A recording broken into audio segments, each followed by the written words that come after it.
இதுல தாவேக்கா நுணுக்கமா ஒரு விஷயத்த பண்றாங்க.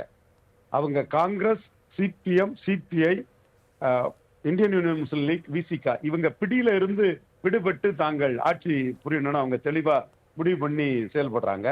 அந்த வகையில காங்கிரஸும் விசிகாவும் வந்து கொடுத்த கண்டிஷன் என்னன்னா, செல்வ பெருந்தகை மாநில காங்கிரஸ் தலைவரே சொன்னது, நீங்க தேசிய ஜனநாயக கூட்டணியில இருந்து வெற்றி பெற்ற அதிமுக எம்எல்ஏக்களுக்கு அமைச்சரவை பதவி கொடுத்தா எங்கள் ஆதரவை நாங்க தலைவர்களுடன் கலந்து பேசி முடிவு வாபஸ் பெறுவதற்கு முடிவு செய்யணும்னு காங்கிரஸ் தலைவர் செல்வ பெருந்தகை கூறினார். அதே போல திருமாவளவன் விசிகா தலைவர் வந்து தவேகா தரப்புல இருந்து தங்களிடமே வந்து தேசிய ஜனநாயக கூட்டணியில் வெற்றி பெற்றவங்களுக்கு அமைச்சர் பதவி கொடுக்க மாட்டோம்ங்கிற ஒரு கருத்தை சொன்னதா முன்பு சொன்னார். அதுபோல ரத்தன் பண்டிட் வெற்றிவேல் அவர் நியமனத்தையும் இந்த கட்சிகள் வந்து எதிர்த்து அதை விஜய் வந்து முதல்வரை வந்து வாபஸ் பெற வச்சாங்க. இந்த சூழ்நிலையில இவங்க பிடியில இருந்து தாங்கள் தெளிவான ஒரு மெஜாரிட்டியை பெறணுங்கிற அடிப்படையில தாவேகா தன்னுடைய நகர்வுகளை செய்யறாங்க. அதுல 4 அதிமுக அதிருப்தி எம்எல்ஏக்கள் வந்து ராஜினாமா செய்திருக்கிறாங்க.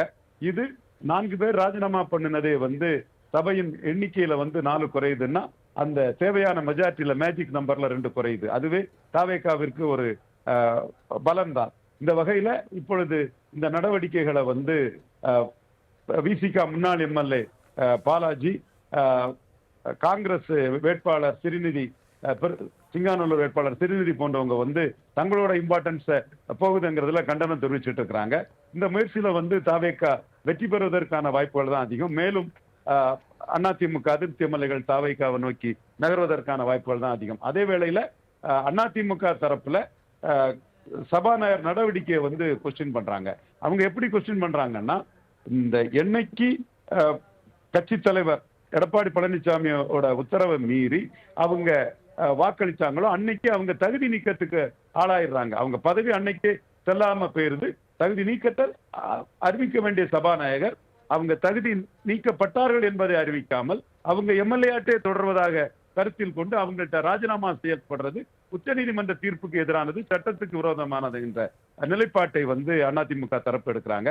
அதை எஸ்டாப்ளிஷ் பண்ண விதம் தான் 5 நிமிஷத்திலேயே அந்த அவங்க கொடுத்த ராஜினாமாவை ஏற்றுக்கொண்டாங்கிற கேள்வியை இன்பத்துறை எழுப்பி இருக்கிறார்கள். அதுல உள்ள அவங்க டெக்னிக்கல் பாயிண்ட் என்னன்னா, சபாநாயகர் நாளேட்சிக்கு தெரியும் இவங்க அதிமுக பொதுச் செயலாளர் கொறடாவோட உத்தரவை மீறி வாக்களித்த நிமிடமே இவங்களுக்கு வந்து எம்எல்ஏ பதவி போயிட்டுங்கிறது சபாநாயகருக்கு தெரியும். அது தொடர்பான தீர்ப்பை கொடுக்காம சபாநாயகர் காலந்தாமதம் செய்து விட்டிருக்கிறார். அப்ப அவர் நாளேட்டுக்கு உட்பட்ட ஒரு நிகழ்வை மீறி இவங்க இன்னைக்கு எம்எல்ஏ தொடர்வதாகவும் அதை ராஜினாமா செய்வதாகவும் அதுல வந்து அவர் ப்ரொசீஜர் இரகுலாரிட்டி இல்ல, அவங்க பேப்பர்ல எழுதிதான் தந்திருக்காங்க, கைப்படிச்சு தரலங்கிற ஒரு ப்ரொசீஜர் லாவை பற்றி பேசுறாரே தவிர மெட்டீரியல் லாவில் உச்சநீதிமன்றம் கூறியதன் அடிப்படையில் அவங்க வாக்களித்த நிமிடமே அவங்க வந்து தகுதி இழந்துடுறாங்கிற அதை வந்து அவர் மறைச்சுக்கிட்டு சபாநாயகர் செய்யறாரு. இதைத்தான் அதிமுக ராஜ்யசபா உறுப்பினர் இன்பத்துறை வந்து அஜிடேட் பண்ணிட்டு இருக்கிறாரு. இந்த விஷயம் இதோட நிற்காது.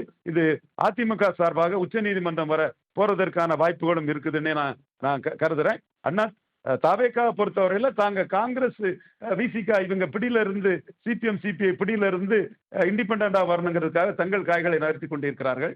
இதுல ஒரு சில காங்கிரஸ்காரர்களுக்கும் செல்வ பெருந்தகை போன்ற காங்கிரஸ்காரர்களுக்கு இது புரிகிறது. மாணிக் தாகூர் போன்றவர்கள் வந்து தூக்கத்தில் இருப்பதனால் அவர்களுக்கு புரியவில்லை. இது எப்படி இது நகரும் என்பதை வரும் நாட்களில் பொறுத்திருந்து பார்ப்போம்.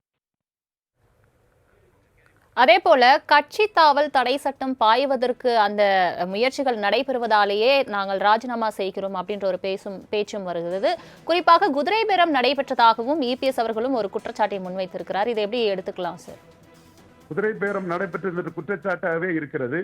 இந்த குதிரை பேரம் விவகாரத்தில் குதிரை பேரம் நடைபெறுவது என்பதை உச்சநீதிமன்றத்தை அமமுக தலைவர் தினகரனும் அதிமுக தலைவர் பொதுச் செயலாளர் எடப்பாடி பழனிசாமி அணியினால் இது தொடர்பான உச்சநீதிமன்றம் வந்து நேரடியாகவோ ஏதோ ஒரு ஏஜென்சி மூலமாகவோ விசாரணையில் ஈடுபடுவதற்கான சாத்தியக்கூறுகளும் வாய்ப்புகளும் உண்டு.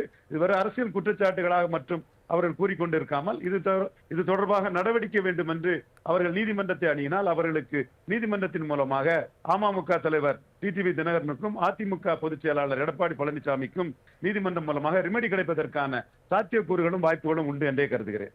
ஏற்கனவே அதிமுக 2 பிளவா இருக்கக்கூடிய நிலையில எஸ்பி வேலுமணி, சி.வி. சண்முகம் தரப்பில் இருக்கக்கூடிய எம்எல்ஏக்கள் தொடர்ந்து ராஜினாமா செய்வதையும் நம்ம பார்க்கிறோம். அதே போல எஸ்பி வேலுமணி ஆதரவாளர்களாக இருந்த 5 பேர் நேற்று இபிஎஸ் தரப்பிலும் மீண்டும் இணைந்து கொண்ட அந்த காட்சிகளையும் பார்த்து வருகிறோம். ஆனால் எஸ்பி வேலுமணி கடந்த சில நாட்களுக்கு முன்பு செய்தியாளர் சந்திப்பில் சொன்னது, நாங்கள் பேச்சுவார்த்தையில் ஈடுபட்டு வருகிறோம், அதிமுகவில் எந்த பிளவும் இல்லை, வெறும் கருத்து வேறுபாடு என்று கூறியிருந்தார். இது ஒரு மாதிரி குழப்பமான ஒரு நிலையவே வெளிப்படுத்துது இல்லையா?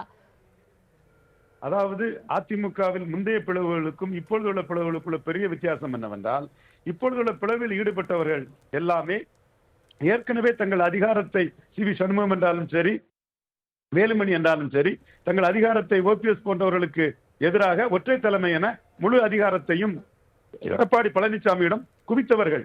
அந்த அதிகாரத்தை பயன்படுத்தி எடப்பாடி பழனிசாமி இப்பொழுது அவர்கள் பதவியிலிருந்து எடுத்துள்ளார்கள். இப்பொழுது இவர்கள் செய்வதறியாமல் திகைக்கக்கூடிய ஒரு சூழ்நிலை தான் சி.வி. சண்முகம் வேலுமணி தரப்பினருக்கு உருவாகி உள்ளது. அந்த சூழ்நிலையில் அவர்கள் அதிமுக இரட்டை இலை, எம்ஜிஆர் ஜெயலலிதா என்று தங்கள் வழக்கமான தங்களுக்கு வாய்ப்பளித்து தங்களை எம்பவர் பண்ண அந்த சென்டிமெண்ட்டுக்கு போவதற்கு நிற்கிறாங்க. அதுல எடப்பாடி பழனிசாமி அவர் கை ஓங்கி இருப்பதனால அவரும் இதுல நிபந்தனைகளை விதித்து இவர்களை தாக்க விட்டு தன்னுடைய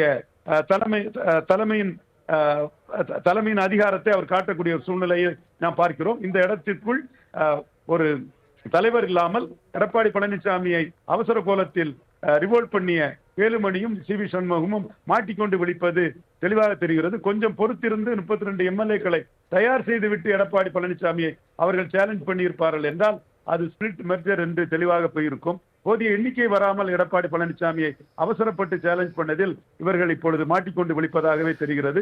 அவர்களுடைய அரசியல் எதிர்காலம் எடப்பாடி பழனிசாமியின் முடிவை பொறுத்தே அமையும் என்ற சூழ்நிலை இப்பொழுது உருவாகியுள்ளது என்பதை மறுக்க முடியாத ஒரு உண்மையாக நாம் பார்க்கிறோம். இணைப்பில் தங்களது கருத்துக்களை பகிர்ந்தமைக்காக நன்றி திரு ரவீந்திரன் துரைசாமி.